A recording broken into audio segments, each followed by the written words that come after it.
Calendrier de l'Avent, jour 13. Salut, salut. Aujourd'hui, je réagis à un mail que j'ai reçu d'un gars dont le nom rappellera des souvenirs aux anciens du web, Loïc Lemer, qui était une star du web des années 2000, voire même 90. Il était très connu pour avoir entre autres créé les premières grandes conférences autour du web à Paris. Puis il s'était exilé aux États-Unis, en Californie, où il avait monté une start-up, etc. Enfin, un parcours d'entrepreneuriat web assez classique, on va dire.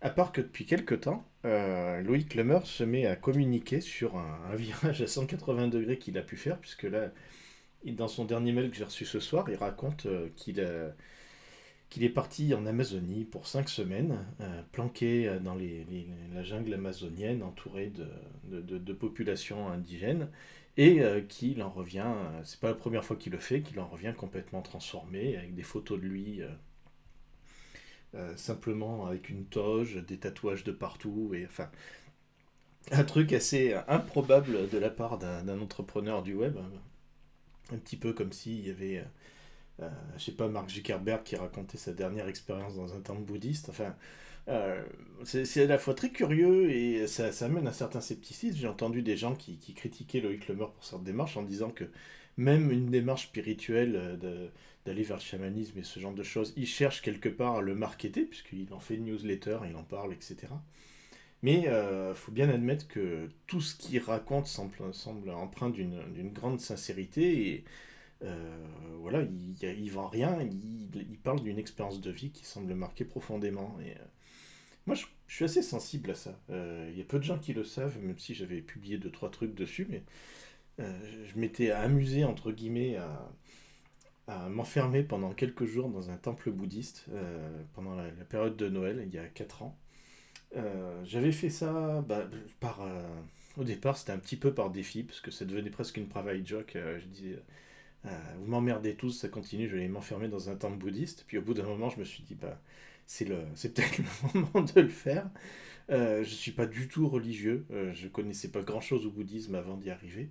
Je n'ai pas été convaincu par la religion en elle-même, mais par contre, j'ai vécu une expérience assez incroyable pendant les quelques 10 jours que j'ai passé là-bas. Ça dépasserait le cadre d'une petite capsule comme ça en vidéo, mais euh, je pense que c'est intéressant à un moment donné de sortir de sa zone de confort, non pas simplement en termes de mettre à exécution des projets qui nous fichent la trouille, on en a parlé plein de fois, et puis c'est la tarte à la crème de l'entrepreneuriat, ça, mais aussi de sortir de sa zone de confort, mais en termes spirituels, en termes de façon de penser.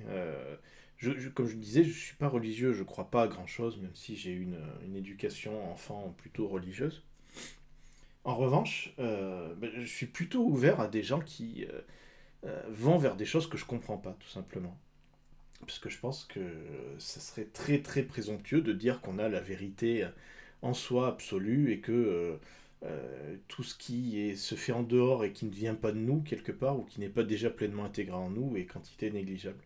Donc voilà, j'essaie toujours d'avoir une oreille attentive mais critique bien sûr, je ne cherche pas à cautionner n'importe quelle secte à la noix, mais je dois bien admettre qu'il y a plein de choses qu'on ne comprend pas, qu'on ne maîtrise pas, et qu'on peut gagner beaucoup à tenter de mettre un doigt de pied pour expérimenter, pour aller vers ces choses-là. Et je pense qu'un parcours de vie, c'est aussi fait de ce genre de choses, d'expérimentation, de trucs où il n'y a aucun dogmatisme là-dedans. On n'a pas cherché à me mettre un boulet au pied quand je suis rentré dans ce temple bouddhiste. Et puis j'en suis ressorti presque plus critique par rapport au bouddhisme avant que je l'étais avant. Avant, je connaissais pas grand-chose. Là, je voyais les quelques trucs qui clairement me posaient problème. En revanche, ça a été, je dois bien le dire, une expérience assez incroyable dont je suis pas ressorti indemne et dont m'a fallu un bout de temps avant d'en sortir. Euh, Quelqu'un à qui je racontais ça il y a quelques temps me disait: Est-ce que ça t'a changé? Et je disais oui, j'en suis ressorti profondément changé. Je n'avais plus grand chose à voir au bout de simplement ces 10 jours, aussi incroyable que ça puisse paraître. Mais c'est pas ça l'important. L'important, c'est pas en quoi ça vous a changé, c'est jusqu'où vous redescendez après. Parce que bien sûr, on redescend. C'est une expérience forcément très intense et à moins de rester enfermé à vie là-dedans, ben, on a un retour à la vie réelle, entre guillemets, et à devoir se réacclimater à plein de choses. Mais est-ce qu'on va redescendre jusqu'à revenir exactement jusqu'à son point de départ, ou est-ce qu'on va redescendre en gardant un petit truc en plus qui est finalement ce qui reste quand tout le reste est parti de cette expérience. Et voilà, et j'y repense souvent, je le referai sans doute, peut-être pas chez les bouddhistes, peut-être ailleurs, je sais pas, mais en tout cas, une grande, grande, grande expérience. Et c'est pas si éloigné de ce qu'on discute ici sur l'entrepreneuriat, sur le développement personnel, etc. Parce que ça fait vraiment partie d'une démarche sur laquelle on s'enrichit à aller.